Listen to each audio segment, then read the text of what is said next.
إنسان أنا أتسامى برحمتي.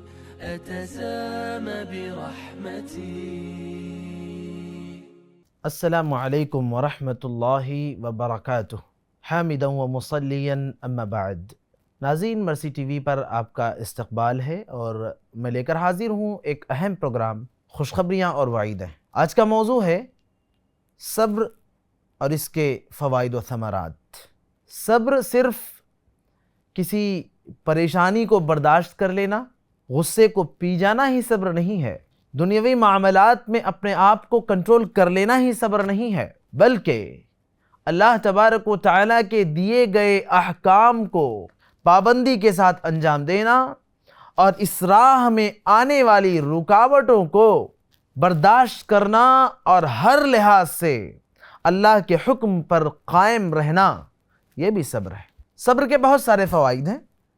اللہ تبارک و تعالیٰ کی طرف سے صبر کا سب سے بڑا فائدہ جو ہے وہ یہ ہے کہ ان اللہ مع الصابرین.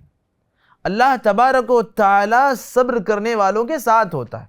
کیا مطلب صبر کرنے والوں کے ساتھ ہوتا ہے؟ یعنی جو صبر کرنے والے بندے ہیں نا، اللہ تبارک و تعالیٰ اپنی نصرت، اپنی مدد اور اپنی تائید کے ذریعے سے ان کے ساتھ ہوتا ہے. اپنی مدد اللہ تبارک و تعالیٰ ان تک پہنچاتا ہے. وہ جہاں کہیں بھی ہوں، جس معاملے میں بھی ہوں، اللہ کی مدد انہیں حاصل ہوتی ہے. انسان کو صبر پر جو اجر و ثواب ملتا ہے، اس سے بڑھ کر کسی اور عمل کے لیے اتنا عظیم اجر و ثواب اللہ نے نہیں رکھا ہے. سبحان اللہ.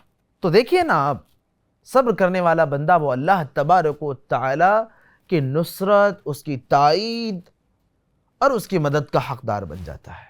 اسی طرح اللہ تبارک و تعالیٰ نے ایک اور مقام پر کہا، انما یوفی الصابرون اجرہم بغیر حساب. اس کا کوئی حساب و کتاب ہی نہیں ہے. یعنی کسی چیز کے بارے میں ہے کہ بھائی یہ عمل ہے، یہ نیکی ہے، اس کا اتنا اجر ہے، اس کا یہ ثواب ہے، اس کا یہ فائدہ ہے. صبر کے بارے میں کیا کہا اللہ نے؟ انما یوفی الصابرون اجرہم بغیر حساب. تو اس آیت کریمہ میں اللہ رب العالمین نے بتایا کہ صبر کرنے والوں کو بے حساب و کتاب ان کا اجر ملتا ہے. اور بے حساب و کتاب کا لفظ جو ہے نا، اس کا مطلب کیا ہے؟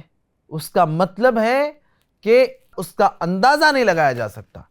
اور یقیناً اللہ تبارک و تعالیٰ نے کہا کہ نعم اجر العاملین الذین صبروا.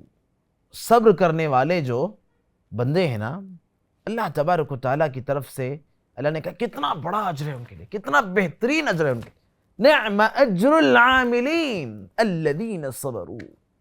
کتنا پیارا اجر ہے ان کے لیے. اس لیے صبر ہمیشہ ہمیں تھامے رہنا ہے، صبر کے دامن کو، صبر کو اپنانا ہے، اور اللہ تبارک و تعالیٰ کی طرف سے صبر کے جو اتنے عظیم فوائد ہیں ان کو حاصل کرنا ہے. اسے معمولی نہیں سمجھنا ہے. یہ بہت بڑی چیزیں ہیں جو ہر عمل پر اللہ تبارک و تعالیٰ ہمیں عطا نہیں کرتے، اور ہر ایک کے بس کی بات بھی نہیں ہے صبر کر لینا. ہر ایک کے بس کی بات نہیں ہے. اللہ کے نبی صلی اللہ علیہ وسلم نے کہا کہ لیس الشدید بالسرعہ انما الشدید من یملک نفسہ عند الغضب. پہلوان اور دلیر اور بہادر وہ نہیں ہے جو کسی کو لڑ جھگڑ کر اسے جیت جائے، اسے ہرا دے، بلکہ اصل دلیر اور بہادر وہ ہے جو اپنے غصے کو پی جائے. صبر اسی کا نام ہے. تو یہ ایک عام سی بات ہے جس پر ہمیں صبر کرنا ہوتا ہے، اور یہی وہ چیز ہے جس پر ہم صبر نہیں کر پاتے. تو ہمیں اس مفہوم کو سمجھنا ہے. اللہ تبارک و تعالی ہمیں اس کی توفیق عطا فرمائے. والسلام علیکم ورحمۃ اللہ وبرکاتہ. مرسی ٹی وی کے مزید ویڈیوز کے لیے ہمارے چینل کو سبسکرائب کریں اور بیل آئیکن کو کلک کرنا نہ بھولیں. جزاک اللہ خیر. مرسی ٹی وی، پیغام رحمت.